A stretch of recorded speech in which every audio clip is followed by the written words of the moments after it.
Welcome to Win and Govern Nigeria, where we help candidates campaign better, leaders govern better, and citizens demand better. Because winning an election is only the beginning. The real victory is improving the lives of Nigerians. Today, we will be discussing the 10 questions every candidate must answer before asking for votes. Before any candidate asks Nigerians for votes, there are questions that must be answered. Not slogans. Not noise. Not posters. Not music. Not, my people, my people. Real questions. Because Nigeria has suffered too much from candidates who campaign with emotion, but govern with confusion. A person who wants public office is asking for power over people's lives, public resources, security, education, healthcare, jobs, and the future of communities. That is not a small request. So before any candidate says, vote for me, Nigerians should ask, why should we trust you with power? Welcome to Win and Govern Nigeria, where we help candidates campaign better, leaders govern better, and citizens demand better. Today, we are looking at the 10 questions every candidate must answer before asking for votes. Question 1. What exact problem are you contesting to solve? This is the first test. If a candidate cannot clearly name the problem, they are not ready. Do not just say, I want to bring development. What development? Where? For whom? At what cost? A serious candidate should be able to say, I am contesting because this community has a water problem, a youth unemployment problem, a healthcare problem, or a poor road problem. And this is how I intend to address it. Power without a clear problem becomes decoration. Nigeria does not need decorative leaders. Question 2. What can the office legally do about that problem? This is where many campaigns become dishonest. A House of Assembly candidate may promise things outside the power of the office. A senator may promise things that belong mainly to the executive. A local government candidate may make promises that require state or federal action. This does not mean they cannot influence change, but they must be honest about their role. A serious candidate should explain, this is what my office can directly do. This is what I can influence. This is what requires partnership with other levels of government. That level of honesty builds trust. Question 3. What are your 3 measurable promises? Every candidate should have 3 clear promises that citizens can measure. Not 20 empty promises. Not 100 campaign slogans. 3 serious commitments. For example, within 2 years, we will rehabilitate 10 primary healthcare centers.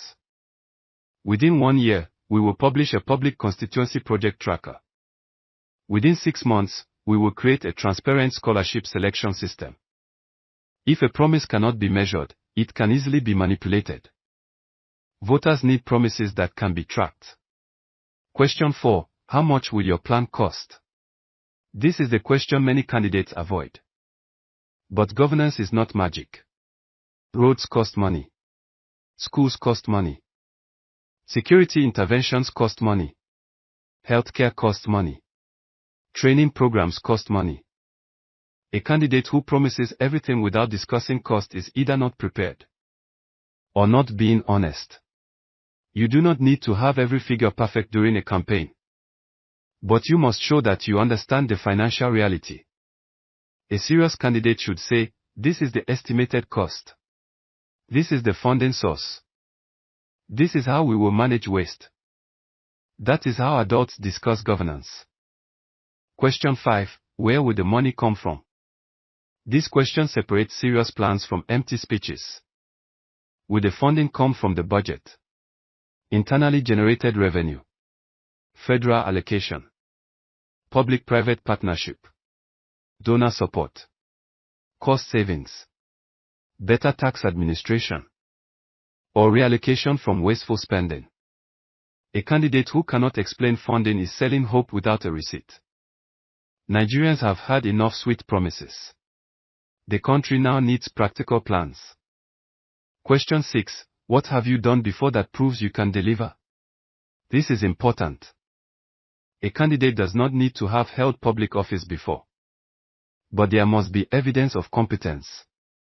Have you managed people? Have you built anything? Have you led an organization? Have you solved a community problem?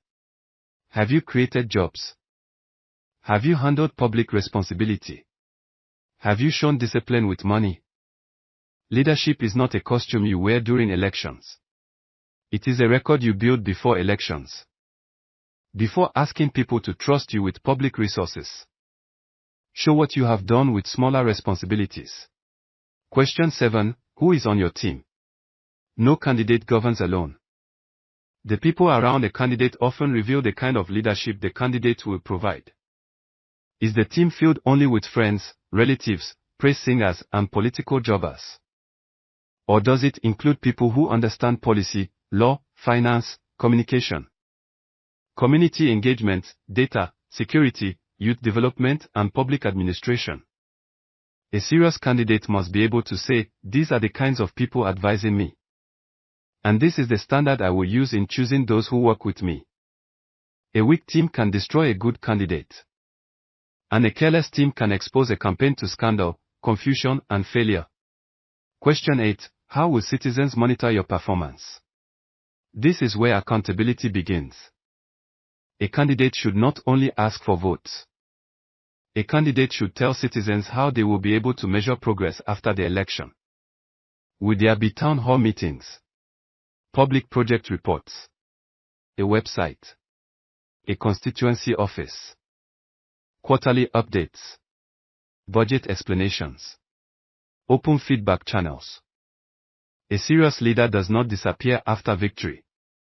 A serious leader creates a system that allows the people to ask, you made this promise. What have you done? That is not an attack. That is democracy.